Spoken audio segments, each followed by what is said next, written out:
We had an AEW title change on Dynamite, plus a major AEW star will challenge for the ROH title. An LA Knight SummerSlam pitch has been revealed. Yeah! It's all in the wrestling news right now.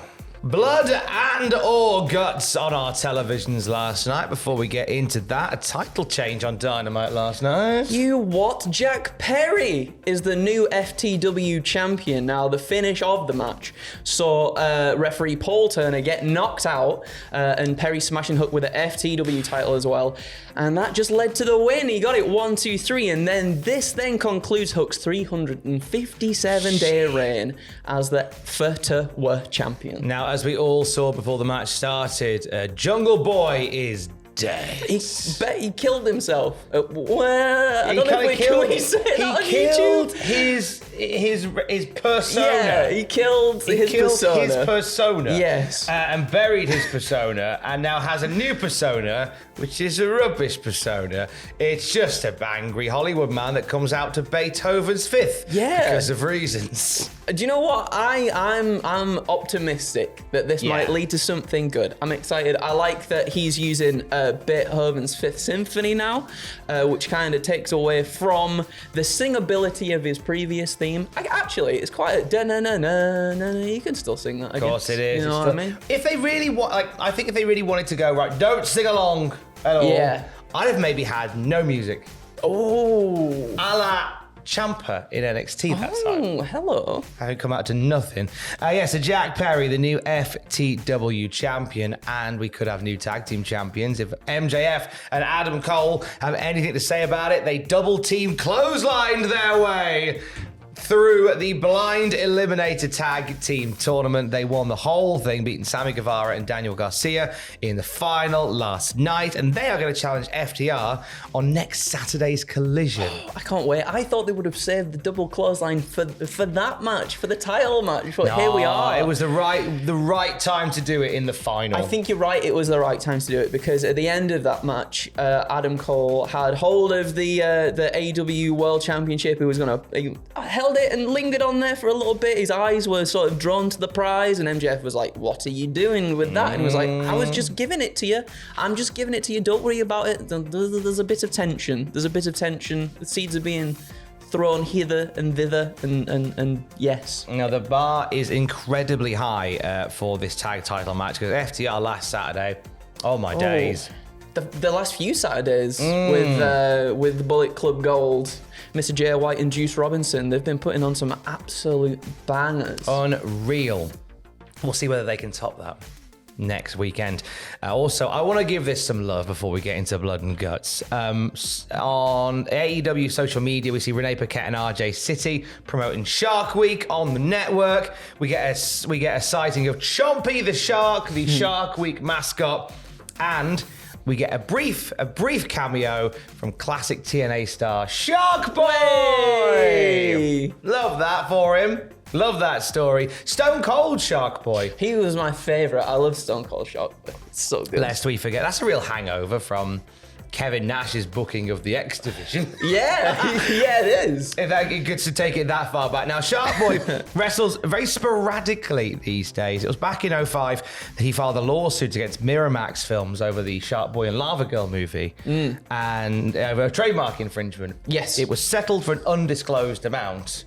I'd like to think it was a nice amount, which is why we don't see him wrestle so much. Yeah, you know, as well as numerous other things. Yeah, of course, yeah. But it was nice to see Shark Boy. I lit Shark up Boy. my soul. That He's did. great. He's great. Barry the Shark's father, some might say. There is speculation. Speculation, yes. There is speculation that, of course, other sharks may be involved in Shark Week this week. Now, let's talk Blood and Guts. That was the highlight of last night's AEW Dynamite.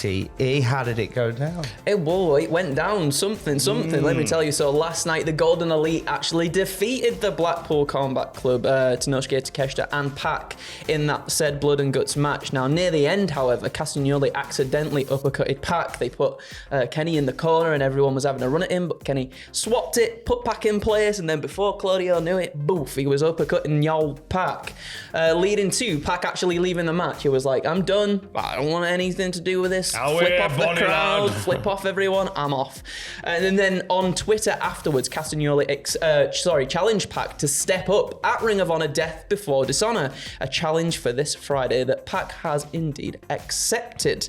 Now this match will replace the planned Claudio versus Mark Briscoe match that was scrapped due to Briscoe's unforeseen injury and subsequent surgery as well. Pac versus Castagnoli. Ooh, that's going to be a tasty treat in our One eyeballs. could certainly salivate over Yeah, absolutely. I'm looking forward to that. And they desperately needed a main event because they've only had that match really announced for Death Before Dishonor on Friday. Yeah. So thank goodness they've got something in mind. That and also Athena versus Willow Nightingale, which was made official just a short while ago as well. But the Blood and Guts match lived up to all expectations. We had Adam Page win the match for the team, choking out Brutal. Wheeler Yuta like with a really brutal spot. Jeez, what's going on?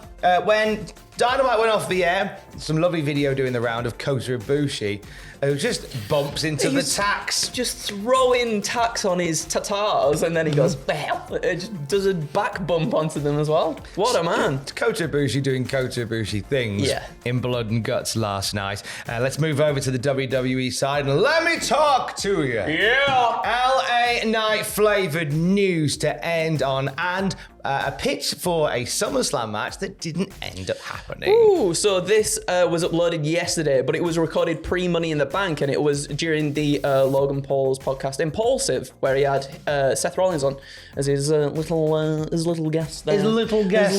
It was a very, very good podcast. You should go and listen to it. I listened to it yesterday. Logan Paul revealed, though, a SummerSlam pitch on his Impulsive podcast. He said, there are two guys that I would potentially have a match with at SummerSlam, Ricochet and LA Knight. Yeah. For various reasons. So Ricochet is probably one of the most athletic guys in WWE.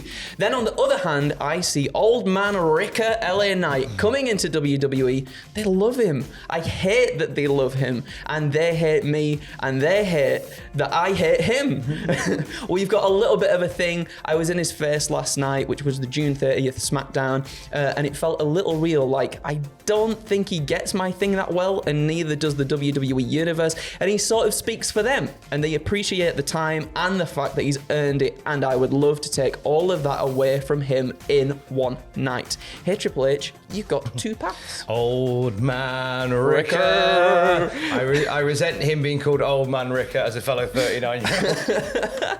Makes me sad. So we very nearly got Logan Paul and LA Knight. I think as a thing. Yeah, I wouldn't be opposed to seeing this sort of after the fact as well, after sort of Logan and Ricochet get into it, and maybe after SummerSlam we can go into something there with LA Knight and Logan Paul as well. That would be nice. The promos together. Ooh, hello. Oh, they would be good. Spicy. And we got a touch of that, as Logan was saying on that SmackDown as well. So give us a little bit more of that, please. And if you'd like a little bit more of the wrestling news, you can check out Cultaholic.com. Stay safe. Love you, bye.